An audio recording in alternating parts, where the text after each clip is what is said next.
നിങ്ങളുടെ ഇഷ്ട പരമ്പരകൾ എക്സ്ക്ലൂസീവായി സൺ നെക്സ്റ്റ് ആപ്പിലൂടെ തികച്ചും ഫ്രീ ആയി ഇപ്പോഴേ ആപ്പ് ഡൗൺലോഡ് ചെയ്യൂ. വേണ്ടി ഒരാളെ കൊല്ലേണ്ടി വന്ന രഘുവേട്ടൻ അതും ചെയ്യാൻ മടിക്കില്ല. നിങ്ങൾക്ക് രണ്ടുപേർക്കും അറിയാലോ ദയയുടെ കാര്യത്തിൽ അന്ന് എന്താ സംഭവിച്ചെന്ന്. നന്ദു വീണ്ടും വന്ന് ദയെ ശല്യം ചെയ്യാൻ തുടങ്ങിയപ്പോ ദയ എല്ലാ സത്യവും ശബരിയോട് തുറന്നു പറഞ്ഞു. ശബരി അത് ക്ഷമിക്കാൻ തയ്യാറായി. എന്നാ നന്ദു ഒരു തരത്തിലും അവളെ വിടില്ലെന്നുള്ള വാശിയിലായിരുന്നു. ആ വീട്ടിലോട്ട് കയറി ചെന്ന് അവളെ ശല്യം ചെയ്യാൻ തുടങ്ങി. അപ്പോഴ രഘുവേട്ടൻ അത് ഏറ്റെടുത്തതും ദിവസങ്ങൾക്കകം നന്ദു കെട്ടിടത്തിന്റെ മുകളിൽ നിന്ന് വീണ് മരിക്കുന്നതും.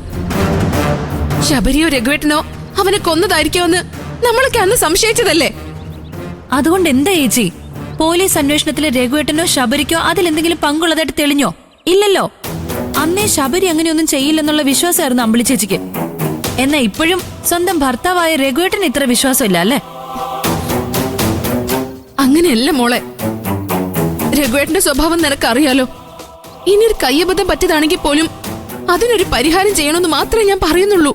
എന്ത് പരിഹാരം? അവൻ വീണ് മരിച്ചതായാലും ആരെങ്കിലും അവനെ കൊന്നു തള്ളിയതാണെങ്കിലും അവനെ പോലെ ഒരുത്തൻ അർഹിക്കുന്ന മരണമായിരുന്നു അത്. ദേ, അവന്റെ മരണം കൊണ്ട് അവൻ നമ്മുടെ കുടുംബത്തോട് പരിഹാരം ചെയ്യുമായിരുന്നു. അത് മതി. അതോടെ ആ അധ്യായം തീർന്നു. അതെ ചേച്ചി, ഇനി ചേച്ചി അതിനെ വളച്ചൊടിച്ച് മറ്റൊരു രൂപം കൊടുക്കണ്ട. വീണ്ടും നമ്മുടെ കുടുംബത്തെ ശല്യം ചെയ്യാൻ അവൻ പ്രേതമായി വന്നിട്ടുണ്ടെങ്കിൽ ആ പ്രേതത്തെയും രഘുവേട്ടൻ തന്നെ തളച്ചോളും. അല്ലേ രഘുവേട്ട? എന്താ സംശയം? അമ്മാവൻ തിരിച്ചു വരും മുമ്പ് ആ ബാധ ഇവിടുന്ന് ഒഴിപ്പിച്ചേ പറ്റൂ. അത് മനുഷ്യനായാലും ആത്മാവായാലും ശരി. ഇപ്പൊ എന്റെ ബലമായ സംശയം നന്ദുവിന്റെ പേരിൽ ആരോ നടത്തുന്ന ഗൂഢാലോചനയാണിതെന്ന്. വിനയന്റെ റോൾ ഇപ്പോഴും ഞാൻ തള്ളിക്കളയുന്നില്ല.